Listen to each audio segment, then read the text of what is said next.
Now to the next question. Northern Nigeria was governed by Dash under Lord Lugard. It was governed by proclamation under Lord Lugard. So the correct answer is C. Now to the next question. Bylaw is an example of Dash. You know, a way by which you can explain bylaw is that bylaws are laws made by local government. But before we explain that, we have to know what delegated legislation is. Is that delegated laws or delegated legislation? Which organ of government should make laws? Legislature. But can we have, you know, circumstances that can make the burden of lawmaking to be too gargantuan and voluminous? Yes.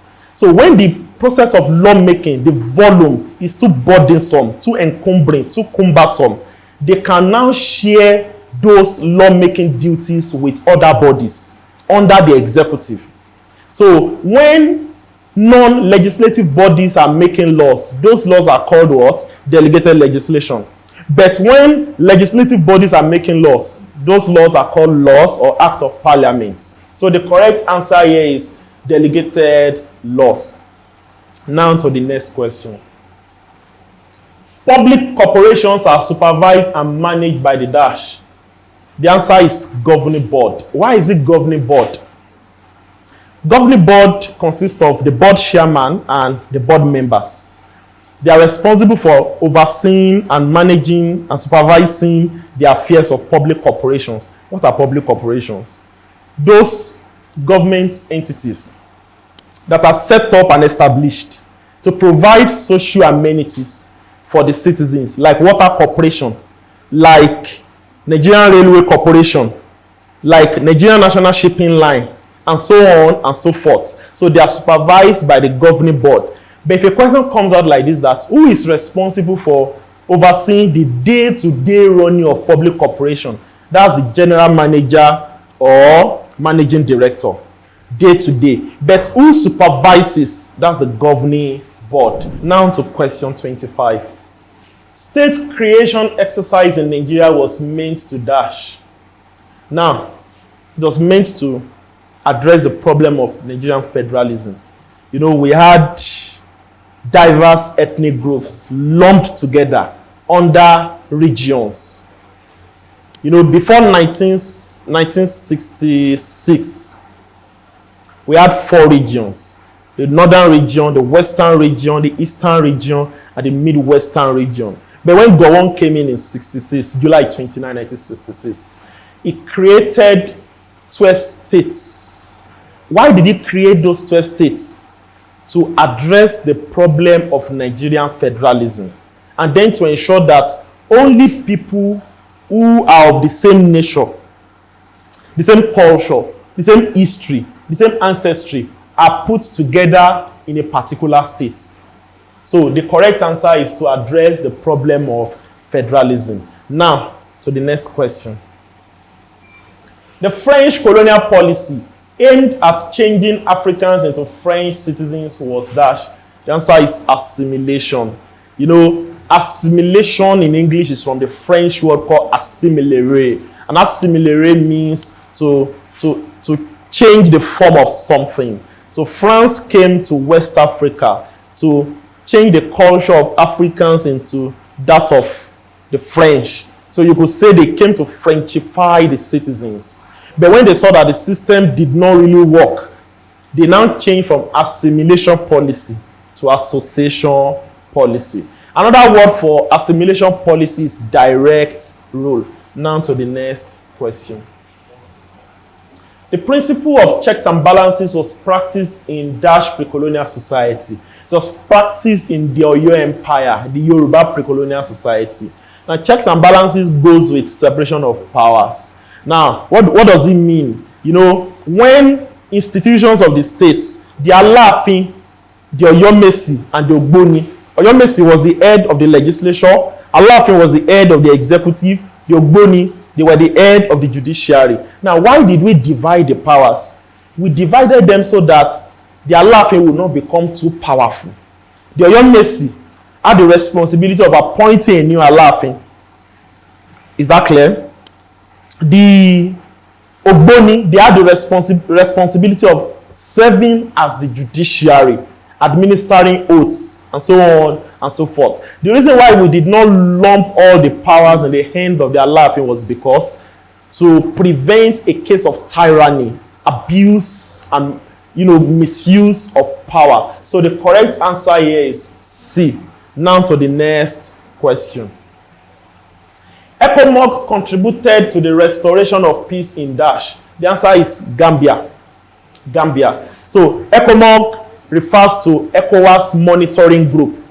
I'll take it again. ECOMOG refers to ECOWAS monitoring group. ECOMOG was established in 1991, and ECOMOG functions, I wouldn't want to say they function as the military arm of ECOWAS, but whenever there is crisis in any ECOWAS member states, military men, soldiers are drafted from member states, to function in a peacekeeping role whenever there is any crisis in West Africa. So ECOMOG has intervened in Liberian crisis. They intervened in Sierra Leonean crisis. They were also in Guinea-Bissau, and then of recent in 2016 they intervened in Gambia when Yahya Jammeh refused to hand over power after losing the election. So the correct answer is D. Now to the next question. Genocide happened in which African country? Genocide happened in Rwanda. So now to the next question. Lesotho was formerly known as Dash. Lesotho was formerly known as Basutoland. Now to the next question. The legislative bodies of subnational Nigeria are known as Dash. Now when we say sub means something below. So national, that's the federal government. Subnational, below federal government. They're asking you about the legislative body of a state. At the national or federal level, the legislative body is known as National Assembly, which comprises of the Senate and the House of Rep. But that's at the national or federal level. Now let's come to the subnational or the state level. The legislative body is known as House of Assembly. So at the federal level, our legislature is bicameral, Senate, House of Rep. While at the state or subnational level, our legislative body is what? Unicameral, a singular chamber. So the correct answer is Houses of Assembly. Now to the next question. In UK, the monarch makes dash. The type of law makes by the monarch of UK is known as order in council. It can come in form of proclamation and so on and so forth. Now to the next question. The eastern parts of the caliphate was governed by the dash. That question is about the Hausa Fulani Empire, the caliphate. Now, you have to know that Utme Danfodio waged a war on the Hausa Fulani people. The war was between 1804 to 1810. Some textbooks will tell you 1804 to 1808, but it's between 1804 to 1810. The war was successful. The war was a religious war known as jihad. And then paganism and African traditional religion was outlawed, and Islam was enforced upon the Hausa Fulani people. So Utme Danfodio made himself the supreme head of the empire. He was known as the Sakin Muslimi of the Hausa Fulani Empire.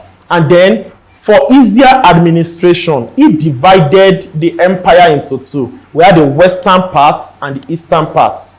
In the western part, he sent his younger brother to be the emir of the western part. So the western part of the Hausa Fulani Empire was governed by the emir of Gwandu. So where was the headquarters? Gwandu. Who was heading the western part? Emir of Gwandu. He sent his son to be the head of the eastern part with headquarters at Sokoto. So the head of the eastern part was the Emir of Sokoto, now known as the Sultan of Sokoto. So the correct answer here is Sultan of Sokoto. Now to the next question. USSR disintegrated in dash. So USSR, comprised of Russia, comprised of Slovakia, comprised of Ukraine, and so on and so forth. Poland, etc. So in 1991, the USSR disintegrated, split into diverse nations. And we now have Russia, we have Poland, Czech, Slovakia, Slovenia, Armenia, and so on and so forth. So disintegrated in 1991. Now to the next question. Gorbachev introduced Daesh as part of the democratization of Russia. You know, Mikhail Gorbachev, who was the first president of Russia after the disintegration of USSR. Mind you, USSR meant Union of Soviet Socialist Republic. So when USSR disintegrated in 1991, Gorbachev was the head of Russia, and in order to introduce reforms and democratization into the political and economic space of Russia, he introduced two forms of reforms. One was called glasnost, the other was called perestroika. So the correct answer here is what? Glasnost, option C. Now to the next question. House of Assemblies are responsible for making dash. It will not be A. Decrees are made by military governments. It will not be B. Bylaws are made by local governments. It won't be C. Edicts are made by state military governments. The answer is Act of Parliament. Whether National Assembly or House of Assembly, their laws are known as what? Act of Parliament. While laws made under federal military government are decrees, and the laws made by state military government are known as edicts. Now to the next question. INEC leadership are appointed by the president and approved by the plenum. Mind you, this is just a play on words. Plenum is from the Latin language and it refers to assembly. So plenum means legislature, assembly. It is the opposite of spatium, like space, unoccupied stuff, while plenum means something that is occupied, assembly. So another word for legislature is what? Plenum. So I is the chairman of INEC appointed. He is appointed by the president and subsequently approved by the legislature. So the correct answer is D. Now to the next question. Non-aligned states were dash in world politics. I'll quickly take a run through of non-alignment. Non-alignment was, after the Second World War. The Second World War ended in 1945. And then, because the war came suddenly, people were not, they weren't expecting the outbreak of the war. So when the war ended, countries were now racing to prepare for another war. There was now what was called arms race. There was that race amongst countries on who would develop this deadly weapon first. So the world was now polarized, divided into two blocks, two camps, two groups. We had the Western Bloc and the Eastern Bloc. Western Bloc was led by USA. We had Britain, we had France, and many other countries. While the Eastern Bloc was led by USSR, old USSR. We had China there, we had Cuba there, we had Vietnam there, and so on and so forth. So there was now this animosity. It was a period of tension in the world. It was as if another war was going to happen after the Second World War. So there was what you could call Cold War. Cold War was not actually a war. It was a period of tension, hostility, propaganda, espionage after the Second World War. When majority of the world leaders thought there would be another world war immediately. So the Eastern countries under the Eastern group, they wouldn't sell goods to the Western Bloc. Countries under the Western Bloc, they wouldn't relate with countries under the Eastern Bloc, to the extent that the Eastern Bloc set up a military arrangement known as the Warsaw Group in 1955, while the Western Bloc set up a military arrangement known as NATO, North Atlantic Treaty Organization, in 1949. It was crazy. It was filled with tension. But there came some countries. They had just obtained independence. They didn't want to be involved in the tension involved in global politics. They wanted to stay neutral. They didn't want to be partisan. They wanted to be non-partisan. They wanted to ensure neutrality in world politics. They wanted to be able to relate to the West, relate to the East, without necessarily staying in the middle of the crisis going on.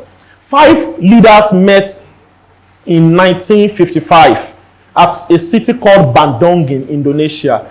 The leaders of, we had Abdel Gamanasa of Egypt, we had Sukarno of Indonesia, we had Joseph Tito of Yugoslavia, we had Kwame Nkrumah of Ghana, and Jawaharlal Nehru of India. They came together in 1955 at the Bandung Conference, and they decided that let us establish an organization. Was it established in 55? No, but the conference held in 55.